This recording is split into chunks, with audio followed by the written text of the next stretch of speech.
Hello there, I'm Manish and welcome to the Global Dialogue series on Neurodiversity. Neurodiversity embraces how we all think, learn, communicate, and experience the world differently from one another. In this podcast, every fortnight, we talk with different people to showcase how we are accepting the diversity of human brain and mind in different parts of the world and the need for inclusion of all individuals with different cognitive abilities into the mainstream society. Our guest today is Antoni Bohdanowicz, who was diagnosed with Asperger syndrome at the age of 16. Since 2013, Antoni has been working as a journalist and is one of the leading voices of autism advocacy in Poland. With many followers on his YouTube channel and Facebook page, Antoni aims to build a better understanding for other individuals like him on the spectrum. In 2019, he joined BP in their Budapest office and is actively involved in various initiatives to nurture neurodiversity within the company. Outside of BP, Antoni is helping build neurodiversity in business, a forum for corporate to share their knowledge and experiences in creating neuro-inclusive workspaces. Hi, Antoni. Thank you so much for joining our Global Dialogue series on neurodiversity. Hi there. It's a pleasure to have you here. Could you give a quick word about you for our audience today? Okay, so I'm Antoni Bohdanowicz. I'm 36 years old. I have Asperger's and ADHD, although the latter is still yet to be officially formally diagnosed. But I think that just all the traces and stuff and all the self-diagnosis that you get on the internet allow me to claim that I do have ADHD. Apart from being an owner of a neurodiverse mind, I also am one of the leaders of the Neurodiverse working group within BP, a strong advocate of neurodiversity awareness in Central Europe East, and a global leader in terms of the neurodiversity in workplace. That's really great. And, as being a neurodiverse individual, what has been your journey in starting your work as well as your tertiary education? Could you share your personal experience with us? Okay, I can say in terms of education, so most of my, I could say older education, I don't know how to say when you're in the more senior years at school, was completed in Poland, where back when I was graduating from primary school and then high school, the education system was really not adapted, because when I moved over from England, and that was when I was 9, I moved from England to Poland. I had not only a small language barrier because I had to properly learn a language. I spoke Polish, but it wasn't to a level that was acceptable at school. And also I had a nature which teachers and stuff were not adapted to, and the system wasn't, because in England, the whole school system was quite like we'd sit in small groups, do things, and then some kids in the group would progress faster, some would progress slower. So it would be split up in the way that the education, we'd grow with the system and stuff. And it wasn't like this. In Poland, there were 33 kids in one room, and they all had to go through with the whole class. So of course, with ADHD, my mind would disappear and wander off. So one time when we had literature classes, I'd be reading a book, say on the table, or I'd be writing something because I had this idea about things. So I say in the school system here, I failed with the school system because I was considered an idiot by some of the teachers, which I did find deeply offensive, because I said, look, I've got a bigger knowledge than most of these people in the classroom, and I don't know why you're calling me an idiot, that I'm going to be a failure in life, when in fact, you could call me that if I'd be looking at the empty wall or something. But I said, look, I'm reading all these books and stuff, so I don't know where this comes from. And of course, I was known for being a troublemaker because I spoke what I thought. And the same was with secondary school, although I did actually excel in certain subjects like history and politics. Then there were subjects which didn't interest me at all, like say mathematics or chemistry or physics. And because of that, then I completely ignored them. I blanked them out. And the case was because I didn't understand them. I didn't see the point of learning them, because I didn't have an interest in them.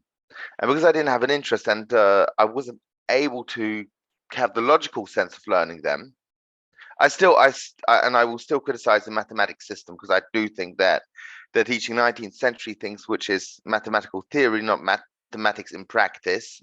So there are skills for maths that I won't be able to learn, and I'm not explained the process why I need to learn these things. So because of this, then I'd lose interest, and I'd actually every summer, when everybody was off on holidays, I'd have to retake maths tests. I'd have to learn, I'd have to learn the whole syllabus and take a special state exam just to confirm that I learned the whole syllabus. The funny thing was that my parents actually, because they were able to afford a tutor for me, they hired a tutor especially to go through the whole syllabus with me and make sure that it's one-to-one. And this was my mathematics teacher from primary school, who knew me from the classroom and knew how many problems I had with mathematics and how I struggled with it. And it was funny that in the one-to-one tutoring, she said that I've got a mathematical brain, that I am able to count things and I learn things easily. And she does not understand why I can't do the same in the classroom. I think that only now, 20 years later, can we associate this with the way my brain functions and stuff, that not all minds are alike. So because of that, and not every size fits. So because of this, it means that probably there needs to be if there'd been a different approach towards my education in mathematics, I don't say I would have been a mathematical genius. That'd been a complete lie, but I would have probably coped a lot better from that perspective. So this with school. I managed to go through formal education at school. I think it was also because I had both of my parents. But when I ended up at university, then in the second year, my mother passed away. I'm sorry to hear that. And she had some kind of hold on pushing me forward, like not allowing me to go aside and wander off. And this meant that everything was going in many different directions. So at one university course, then I had very good memories. So when they gave all the questions at an university, at one of the exams, then I remembered all the questions and I wrote down the answers without writing down the questions. This led to the professor who's running those exams, that I must have prepared an exam sheet earlier, which was strange because there was like 3 or 4 questions. Now, how could I predict what exact questions will he ask? And I had exact answers to his questions, but he accused me of cheating. And actually, because I left early before he even checked the exams, because I was off to do something else, then I got informed by my friends that he accused me of cheating and that I'm not, that I failed and I need to retake the exam. So I stormed back into the university and I just said, look, sorry, this is absolutely outrageous. I had an absolute meltdown over things. It was an absolute panic attack. And I ended up taking my papers out of that university because of that. And I said, I'm not going to be in a place where not only am I accused of cheating without a fair trial, I have to, I'm already announced guilty.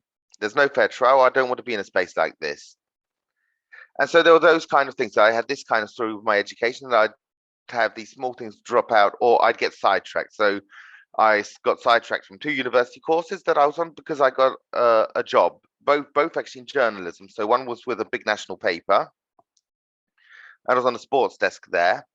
And because I started writing down, they were expecting me to come in every day. I mean, it was me not being able to focus and like think, oh, actually I could do both things at once. I got too excited with the additional thing that I was talking to big football stars and stuff, or like into doing huge interviews, that actually I ignored that was in the first calling when I was working the newspaper. I ignored the university, and I thought, okay, look, this degree is in building administration, so I'm not really interested in that when I can actually have a career as a sportscaster. So maybe give that a miss, which was of course in the long run wrong, but nevertheless, that was my decision then, and it was very immature. Then again, I managed to enroll after actually multiple attempts to study history at Warsaw University. And in the past, I actually always managed to get to the interview stage. But in the interview stage, I always got into debates with the professors, which meant that they didn't accept me. So despite having high scores on the written exams, the oral exam went bad, and bad for me because they didn't like my views, which were very, very strong at the time. And I'd say, I wouldn't say controversial towards the general thing, but it was almost on a scale of personal attacks because they were older professors. They were coming back from the times of communism in Poland, and at the time, my stance towards the past was very strong, and it was like very opinionated. So for that reason, I couldn't get enlisted. But after 6 years and 3 attempts, I managed to get enlisted. But I was studying that. But at the same time, I got offered a job at a TV station to work and be one of their stars. So I said, "Wow, career, in media. I don't need university anymore." I thought, okay, look, I need to put all my money on this. So so that was my last attempt. That was when I was 27, that I dropped out for the last time I've been out of university. Yeah. When you talk about universities, right, you mentioned about your school as well as university. I think one of the things in school, like the one with your private tutor, how you were able to succeed with one-to-one tutor. I think the main reason might be, would you agree with me when I say that everybody has different learning abilities and everybody can learn? It's just a way that it changes, and we need to adapt to that accordingly. It's not just in school, it's well as in college or whether you're going to be in work, because learning is a continuous process, right? And your peer workers, right. Everyone should understand that we all have different ways of processing information, and the way that information is going to be given to you has to be customized, right? And if that was, yeah, please go I on. completely agree. I mean, I can say that even at work trainings and stuff, then my mind, if there's a group training, my mind will switch off and wander off completely. My mind will disappear. I'll do other things. There'll be other things that will distract me. So it could be a web browse and something like, or sports event that's going on, or just reading something, or just curiosity, or chatting to somebody else on Teams. So I do get that. But at the same time, when the minute I get to do something in action, and I'm not listening to theory, and I'm not listening to doing these things, and it's in practice that it's me and I have to do this, I'll manage to do it.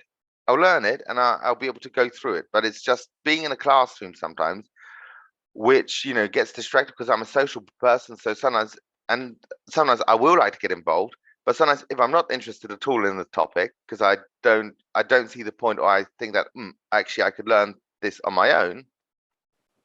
Yeah, I think the hands-on experience really helps, right? Like in the learning process, because like you said, sometime in classroom when there are multiple people, it's easy to get distracted, and the person does not know who's paying attention to what, correct? Yeah, that's the case. So I sometimes get annoyed about things. I remember like certain things when I do like doing practical things, and I do like getting into debate. So of course, if there's a thing like, I remember when I was studying history, it was fun because I could read books and debate, discuss these things. But when it came to mathematics, I was trying to think, instead of remembering formulas, I was trying to make up my own formulas, which the teachers didn't like, and they found us an attempt. And of course, not always I wasn't always able to understand what is going on, and that's as simple as that. Understand. When you talk about college, right? I know many neurodiverse individuals have struggled with colleges, and probably because like people don't understand, especially in those days. Has it improved as colleges become more adaptive? Now, my first question.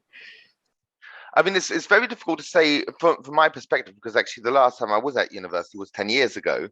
But the case is that I have noticed, at least in Western countries, that they're adapting to neurodiverse individuals. So they're looking towards finding ways of helping them. So like, for instance, I know that a lot of people with dyslexia now are able to use audiobooks, which helps them actually go through the syllabus and reading without actually having to read, which can be very difficult for them.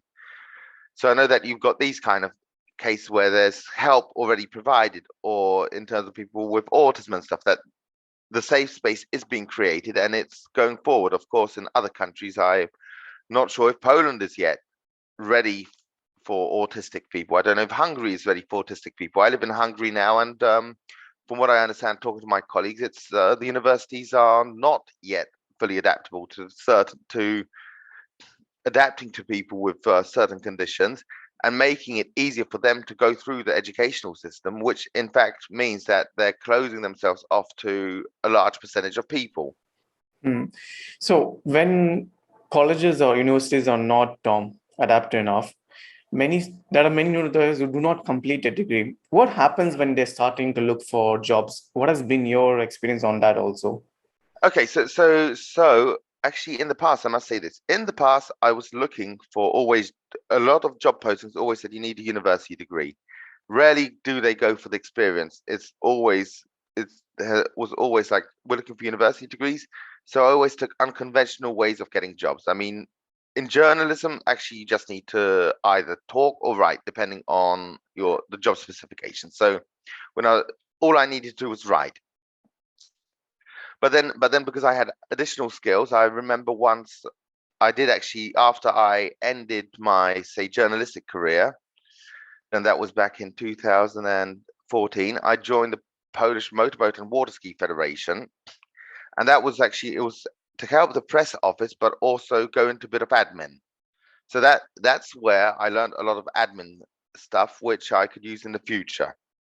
And it was something that came by accident, and it was just because somebody quit at the last minute, and I just ended up that because I had my CV and they had somebody on the doorstep ready, coming job hunting, and they needed somebody quickly to fill in that position. Then because of that, I was able to take on the job. That's nice. But that was, but I'm saying from that perspective. So I ended up by accident, like it was a complete fluke that I got a job. Afterwards, I got headhunted to an events agency. And of course, an events agency, they just knew about the work I had done before in something which was an amateur rugby tournament, which was quite successful on a global scale. And that's how I got a job in an events agency. And then when I started my own company, then it was something that it was always a job where I knew that I didn't have to apply to a big corporate job, go through the CV kind of thing where they say, oh, look, you haven't, you haven't studied properly, you haven't got a university degree, you're not formally educated, we can't employ you for that reason. So I knew that these things were blocking me. And it was eventually that, like, when I ended up in Hungary because of my wife and my business, my business was being run in Poland. And my wife, we would actually just go dating at the time, she was in Hungary, but I wanted to be with her. And I thought, look, I think that she's more important than business, and I'll manage to cope. So actually the decision was made that I'll find a job in Hungary. And so I sold off my esports company that I was setting up. Actually, we had an investor coming in, and this is why I was spending a lot of time traveling back and forth between Hungary and Poland. So what I did was I just sold my stake in the business and managed to find employment within BP. So when you did your BP process, right, how was that process? Like, before you answer that, I want to ask another question. Would companies be better if they don't look at university degrees and it's more of the experience that neurodiverse individuals have? Would that be a better hiring strategy? Was this the case for BP for you? No. I mean, with BP, this was that I was properly drilled for job interviews. So the case was that I went through a few interview processes in the past, and I knew how they would be interviewing. So I knew exactly what kind of questions should I expect and how to answer them. So the answers using the situation, task, action, response, reaction, the STAR method. So I knew how it worked. And using that, then I was able to prepare myself and train myself. So this is the case that actually I was properly drilled. I knew how not to get sidetracked because, of course, I in the past I went into job interview. I once remember I was interviewed to be a press officer for a huge gambling organization, and instead of answering in those ways, I actually got really, really attacking, like critical of what they're doing, of their work. So instead of praising the company and what they're doing, I actually said, "Oh, you're not doing this and this properly."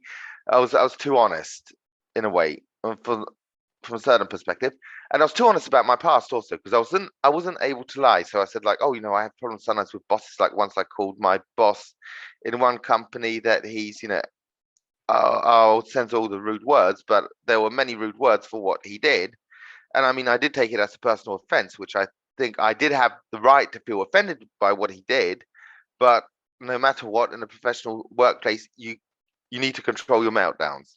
no matter what. And I know that this is what I want to do now, is teach people so that we can prevent meltdowns before they happen, or at least when they do happen, help people understand what's going on in the process.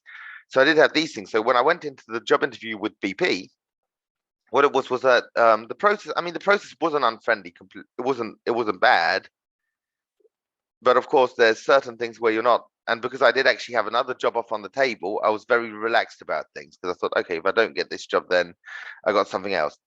But at the same time, I do know that with other jobs in the past, when I went through an interview process, then it was the anxiety that was killing me. It's not even about getting the interview and stuff, because the interview itself is okay. So you go into an interview, they ask you questions, it's the task. So you remember all the stories from what you did in the past, try to connect the dotted lines, mention maybe a few names and stuff. So this was quite easy, because I did a lot of things, and I don't think I'm somebody who's quiet. So I know how to talk. But the case is that, of course, with BP, I was able to go through that interview process, and at the same time, they needed somebody who's speaking Polish at the time. So I think that the case was, I was saved by the fact that, despite not having formal education, because they needed a Polish speaker with a certain level of experience with customer service and customer operations, that's why I did get the job. Had it been a job where you needed a university degree, I probably would have dropped out of the race. What would your suggestion be for companies for hiring neurodiverse individuals? Could you repeat the question?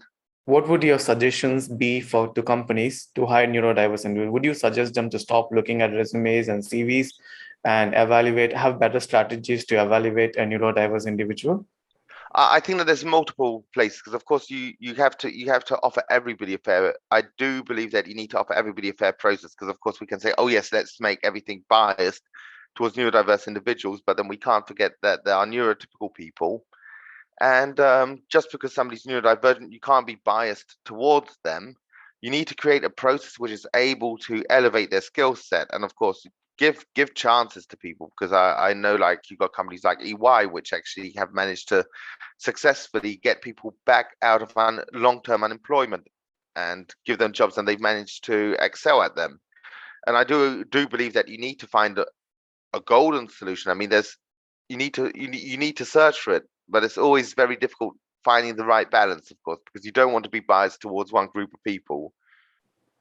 That's so rightfully said. And I think that's better, have a more inclusive approach that includes everyone, not just a segment of people.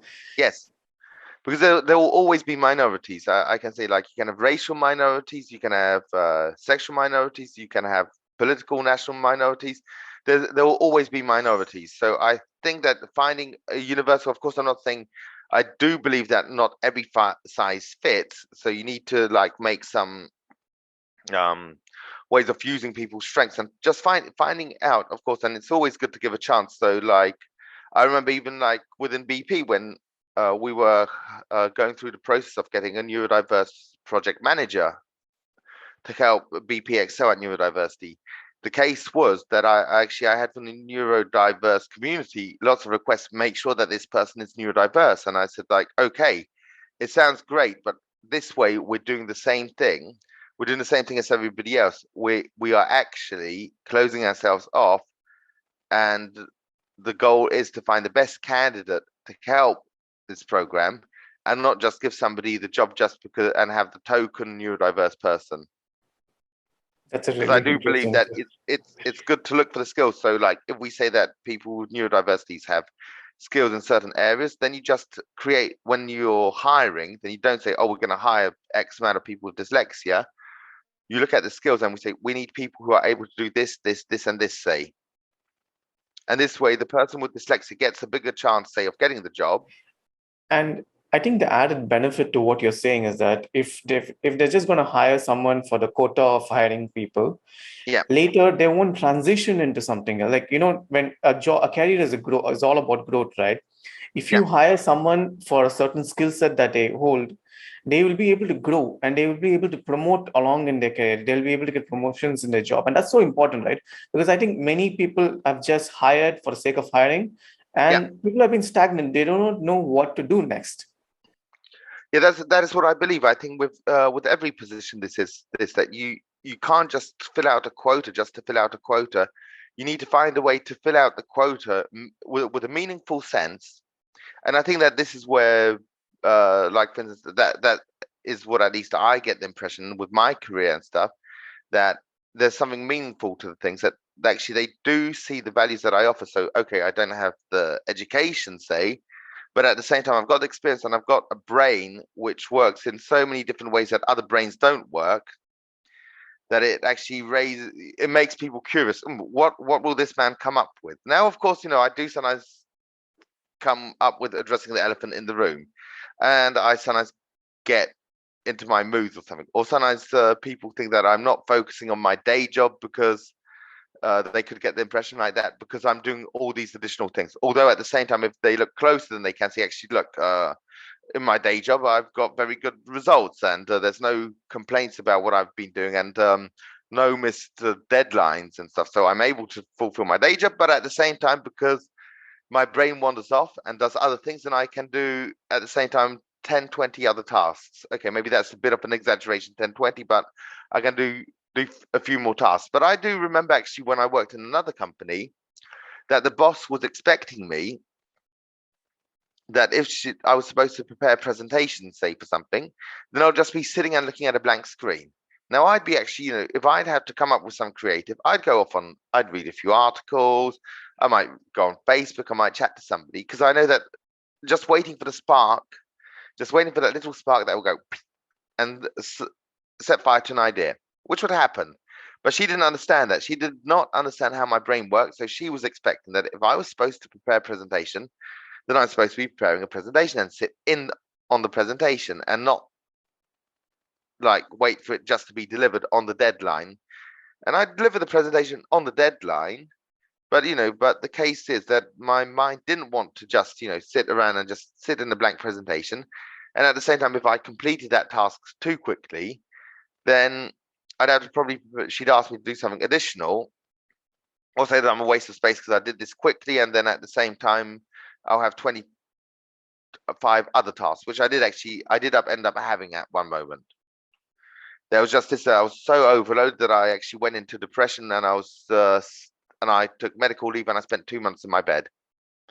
Just because I was overworked, overtired, my brain just couldn't cope with all the workload that was dumped on me. And that was because actually when I had a moment of a spark of genius, and I was able to do 20 things in one day, then it was expected that I'll keep up the tempo all the time. What you pointed out is really right. But like the understanding of an individual and how to balance workout. You spoke about a little bit earlier about how to address neurodiverse induced meltdown, because many of them do have meltdowns, and because to lack of understanding of their peer workers and etc. What can we do for this? I think it's all about education. So it's all about educating managers and training them so that they understand how certain people work. And also, I'd say if you have an individual check-in, so like for instance, now I've actually suggested with my line manager that we have a bi-weekly check-in on what I'm doing additionally to my day job, just so that she understands what I'm doing and why I'm doing additional things. And so there's those things. So it's all about having a written contract, maybe, or verbal contract, just an agreement. So you're able to understand what somebody's going through, just check in on them, maybe. So like I had this line manager when I joined one company who completely didn't understand me, absolutely did not understand me. So she was literally mobbing me in such a way. Now I've been mobbed quite a few times in my life because I never knew how to stand up for myself. And I think now I've managed to develop and I understand all the processes and know what can I do, what can I not do. But if somebody felt power and I didn't know that they actually don't have the power that they claim they have, or sometimes they did actually have the power, because I have been fired for actually speaking my thoughts. So the case is that if you don't, sometimes it's you don't really know how to react and what are the written, unwritten rules. Now, this manager, for instance, she claimed that I wasn't learning the process. I wasn't learning my job properly. I didn't know my task, what's expected of me. So because of that, she said, we might not extend your contract. You're on probation period now, and if it doesn't work out, then we'll say goodbye, that's the end of it. Not everybody's good for this job. You can pack your bags. And I was like looking at this and thinking, well, this job's pretty easy to do. So I don't understand what you're on about. You're making it sound like it's, super difficult. And that's just because I couldn't answer when you started examining me and asking me what process. Then you didn't realize that you made me very stressed because I'm not a great fan of, say, oral exams, which are done on the spot where I'm suddenly called out to, speak my thoughts. I like it when I'm prepared for things. So, like, if they're going to ask me about things and I've got time to prepare, I know that I'm going to be tested, and that's okay. But if I'm tested out of the blue, I get stressed and I get into panic mode because I feel like I'm in not question just to do a checking on my knowledge, but I'm interrogated and I'm in an interrogation, and that's when I do panic. What you're mentioning about managers, right? I think managers play a crucial role because we have one of our students who joined us recently had one of his manager, and he's having such a tough time with the manager that for not understanding how he works, he is quitting his job. And there are many neurodiverse individuals who are dyslexic who do not they do not claim that they're neurodiverse, right? They try to hide their diversity, and that becomes a problem. I think the key falls to managers to be able to have more empathy level, to be able to understand. Look, I can understand what you say. I mean, the case is that people still, because the levels of awareness are low still in many areas, then people don't really know how to deal with these issues. So they know that there's autism, they know something, they normally think about it with unfortunate campaigns where they just see the panicking kid holding his hands on his ears affected by noise. And there's, there's a saying, you've met one autistic person, one, and not everybody's the same. So I don't have problems with loud noises. Actually, I love them. I love concerts or going to football matches and stuff, and I love the crowd. But I get annoyed by silence and a little noise somewhere in the background. That will be the thing that will distract me. So there's everybody has different sensorical problems. But the case is that a lot of people are scared to identify as somebody neurodiverse because they're scared of the fact that if they say that, then they'll be stigmatized. They'll be treated as the office weirdo, that they won't have full understanding, or that people start attributing additional traits onto them. Sometimes it's this, sometimes it's there'll be all these problems that will arise from this. So they're scared to mention this. Of course, there's many initiatives that are out there. I'm now part of one which is called Neurodiversity in Business. It's something initiated by Dan Harris, who runs the Neurodiversity project at Deloitte. And Dan got together a fantastic group of companies which are ready to launch January the 18th at the UK Parliament. This initiative is going to be a forum open to all companies with very huge big corporates joining, just to create this space where everybody wants to show, look, we want to go into neurodiverse. We're in neurodiversity. We're in this space. We want to educate others.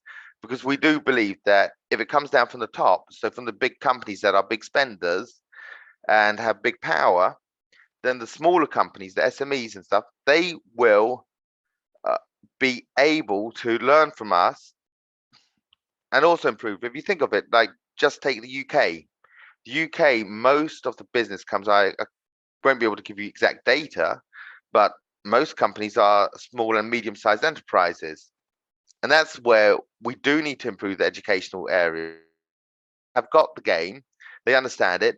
And this is why, for instance, NIB is there and is being created to get the education process working properly so that everybody joins in and says, hey, this is something actually that we need to address, we need to challenge. It's, we're excluding 20% of potential employees or employees, making them feel uncomfortable. We need to find a way that we can accommodate them and actually use their potential. They think in a different way. There are different ways of working. They can actually help us excel. So we need to find a way to uncap their talent.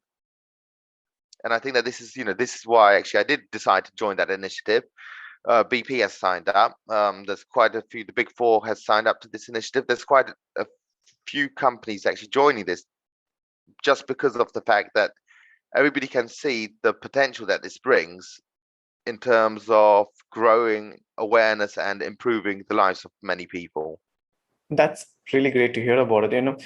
I keep hearing this even from other speakers, is that it's all about the awareness and giving the right information and making them understand that there are different people working in different ways. And especially smaller companies will not have access to what a larger company would have. And chatting that is a Yeah. better way to create the ecosystem. Of course, I mean, there's no secret, so nobody's keeping this. Like, you can say that if you've got some like super code or something for computers, then of course it's yours. You got something unique. You don't want to share it. But this isn't something unique. This is about people. This is about equality and human rights in many ways.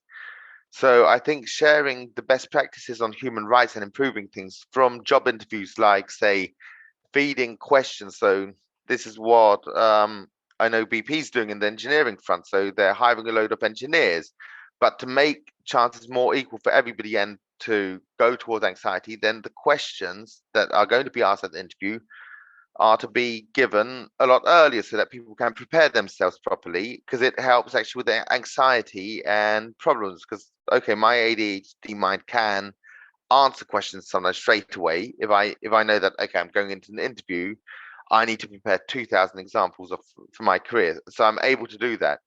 But then somebody else might feel interrogated, like I had actually with one of my line managers in the past, when she just asked me about work processes, and I was doing them, but because I didn't really call them by the name, because I was like, she'd say, "Oh, now process MD04 stands for what?" And I'd go like, "I don't know." And like, "Oh, you got your notes, go check them." And I'm like, nervous, hands are shaking, and I'm like looking for this thing. So these are the cases that I know that you can be in that situation as well. So it's a good process because it's fair for everybody. So no matter if you're neurodiverse or not, you are ready for this. You know what to expect, and you can walk into the room and answer with confidence, and it gives a better chance for the neurodiverse person to actually get the job. That's really nice. And what I really like hearing about is how it's inclusive. It's not just for neurodiverse as well as neurotypicals, for almost for everyone, and giving everyone equal chances and letting neurodiverse individuals shine in that. Yes. I mean, I do think like in hiring processes, we all talk about video interviews and stuff. So there's video interviews and sometimes there's pre-recorded interviews, and you'll get often comments like, "Oh, the candidate," you get instructions like, "Please look into the camera," and stuff. Now, often, I had a problem with eye contact in the past. I've managed to now go into eye contact, so I'm able to keep eye contact. Not always, because if I've got a thought, then my mind will disappear, and I'll like look in the opposite direction. But I've managed to get myself to pay attention and focus on one point when I'm talking. But the case is that you sometimes get these instructions. So a lot of people got excluded from these video interviews because they seem cool, but they got excluded because they were looking in the wrong direction, or the instructions weren't clear enough. I once had a video interview and I just went off into my world of like fantasy world, and I just did not know how to behave. There were no behavioral kind of guidelines, so I wandered off completely, and that's why they never called back. So I know that these things happen. So like for instance, with BP in the guidelines, there's this that you inform. I really do try to avoid the word disclose, because I think that you don't disclose. There's nothing to feel embarrassed about being neurodiverse or disabled. There's nothing embarrassing about it, so you don't have to disclose it. It's nothing. I mean, of course, if you don't want to, then you don't have to. You should inform anybody, but actually, if you do identify, then it's very good, because at least in the interview process, the recruiter knows and is aware of the fact that they need to pay attention to the fact that you might not be paying attention to the camera, say, or that your eyes will be wandering, or that they might need to, like with me, for instance, I go into these you could call it verbal diarrhea. So I'll talk and talk and talk and talk, and I'll go off into big detail, because if I have a story to say, then we could say like there's a story of me going to a restaurant and having a meal, but at the same time I'll go into such detail that I'll believe that the red car that I saw on the way to the restaurant was a vital part of the story. And so I'll have to mention that, and then I'll mention that the door handle was made of bronze, and I thought it didn't look right. So there's all those kind of little details that are additional that I find are important, but they're not important to the story. So it's good to like educate myself what's important, and get the group, but actually make the recruiter aware. So it's able to say, look, can you please specify this? Like, thank you for this. We don't, could you go in and, go to the main point, please? Yes, I think identifying as a neurodiverse individual, I think people have to be more aware that it's not going to be stigmatized, and there are more companies supporting this and also groups forming. So it will be for more of a positive approach, and more leaders and more individuals are coming, identifying themselves as neurodiverse will open up others to start doing the same. Would you agree? Yes, I absolutely agree. I think that, it's the only way is by talking and stuff. And if you don't talk about it, if you're not loud, if you don't use this position, then we're back in a problematic situation where, like, you remember I mentioned I had my meltdown. I remember I was played by an office manipulator once. So like you often believe, like, you go into talk, you think you're talking in confidence about things to somebody, and this person spoke in confidence to me about a few things, asked me just my honest opinion. What do you think of this and this person? And I said, oh, I think this and this person is this and this, and you think this and this person is doing this. Yeah, I can agree with this, and I think that this and this and this. And it was just chit chat about a few things. But the next minute, that person brought it up in front of my boss, saying, it was very rude of what you said about this and this person or this and this person, and like, I don't think it's very good. And like, there was a whole hearing to what I said.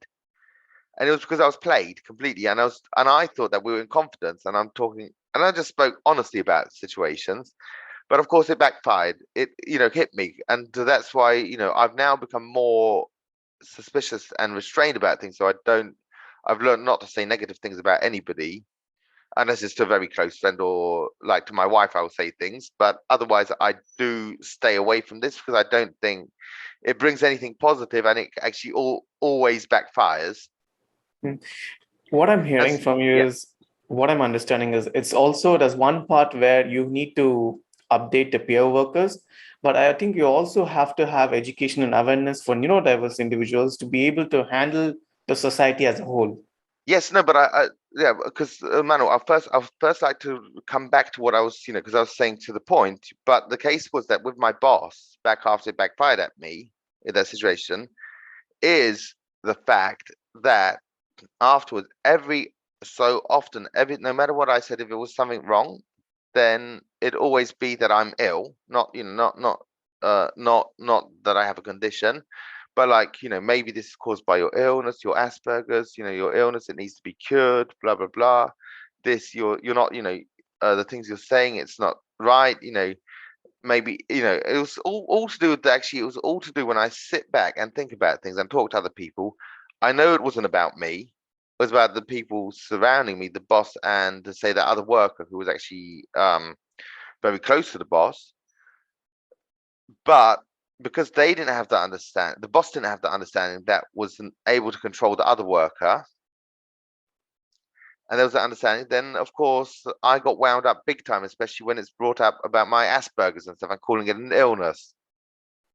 It's wrong. That's really wrong in many levels. Of course, and that's why when I was in BP, I thought that, I mean, I did have the stage earlier, because in Poland, actually, before that, I'd actually created a platform called Asperger. Ja is me in Polish, and Asperger, of course, so it's a play on words. And I actually help educate people and just go through situations like, oh, what happens when, and I sat with a psychologist, because I thought, look, I can talk only about my own experiences. So I said, look, these are my opinions about things, but it helps you understand processes. But the case is that I started doing that, and in BP, I thought I'd take things to the next level. So actually, I managed to engage with Bernard Looney, CEO, who actually, and also David Eiton, who's one of the executive vice presidents and the sponsor of the Neurodiverse program in BP. So him and a few other actually senior members of staff have actually been very supportive of promoting neurodiversity and neurodiverse awareness, because they believe that this can actually help lead to creating a better world. Like BP now, with they created 15 aims and targets, what they want to achieve in going net zero and becoming a better company. And AIM 14 is actually focusing also, amongst other things, on neurodiversity, and actually that when BP spends in terms of, because we have a huge amount of money that we actually spend, we're one of the biggest spenders in the world in many ways, then we spend with meaningful things. So we don't purchase from a company that is mobbing their employees or has no kind of workers' rights. It's actually you work with companies that are nice, that do good things, that look after their employees, that look after neurodiverse employees, for instance. So if your company has neurodiverse awareness programs, has programs in place and stuff, you're more likely to be able to work with BP. And I'm saying not only neurodiversity, but it's also other forms of diversity and all those things. But it's about using the power of the big dog to actually get the small players to actually become more inclusive. And I think it's a very good position, because you're not bullying anybody. You're just showing, look, if you actually become nicer, you got ways of working with us.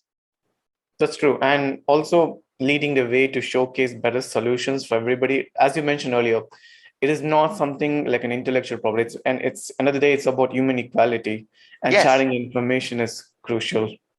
Exactly. This is the case that everybody wants to build a better society. I do believe that BP under Bernard Looney is actually going in this direction, that it wants to not only be, generate huge revenue, but it actually at the same time is using space. And I'm very proud to be part of the Neurodiverse Working Group, which is the driving force behind this, that I'm working along, apart from my day job.